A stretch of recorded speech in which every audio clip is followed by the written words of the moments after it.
महापालिका निवडणुकीच्या आरोप प्रत्यारोपाच्या फैरी झडतायत। आदित्य ठाकरेंनी शिवाजी पार्कमधील सभेमध्ये मुख्यमंत्री फडणवीसांची नक्कल केली होती। त्याला काल मुख्यमंत्री देवेंद्र फडणवीस यांनी स्वतः प्रत्युत्तर दिले। पाहूयात। जी व्यक्ती गेले 10 वर्ष 12 वर्ष सत्तेत आहे, जी व्यक्ती स्वतः 7 वर्ष मुख्यमंत्री आहे, ज्या व्यक्तीकडे 9 वर्ष गृहमंत्री पद आहे, ती व्यक्ती आज त्याला मुहूर्त मिळतंय। आज मुहूर्त काढला त्यांनी की नगर निगम म्हणजे आपल्या महानगरपालिकेच्या गटर वॉटर मीटरच्या निवडणुकीमध्ये बांगलादेशांबद्दल काढायचं।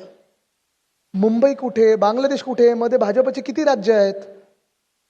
पण परवाकडे मी पाहिलं विरारमध्ये गेले होते की कुठे गेले होते, महाराष्ट्रामध्ये आमचं सरकार येईल, महापालिका आम्ही जिंकू आणि जिंकल्यानंतर 100% मोदीजी तुम्हाला सांगतो बांगलादेशाला काढून टाकू, रोहिंग्याला काढून टाकू, अमुक करू तमुक करू। कान बंद झाले माझे।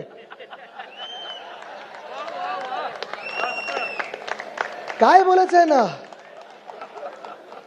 मी त्यांना मेसेज पाठवणार होतो, मुख्यमंत्री महोदय 12 वर्ष केंद्रात तुमचंच सरकार आहे, 12 वर्षामध्ये 12 वर्ष यांचं सरकार केंद्रात आहे, 12 वर्ष भाजपचं बहुमत आहे, तरी आज हिंदू खत्रीमध्ये मग भाजप काय कामाचं आहे हे आज तुम्ही आणि आम्ही त्यांना विचारलं पाहिजे। आता काही लोकांनी काल माझीच नक्कल केली। मला मजा येते कोणी माझी नक्कल केली तर, मला आवडतं, मला काय प्रॉब्लेम नाही आहे। पण त्यांना हे समजायला पाहिजे, अरे नक्कल करता करता काकाच्या पक्षाची काय स्थिती झाली। काकाला किमान चांगली नक्कल करता येते, भाषण करता येतं, तुम्हाला तेही करता येत नाही। तुमची काय अवस्था होईल।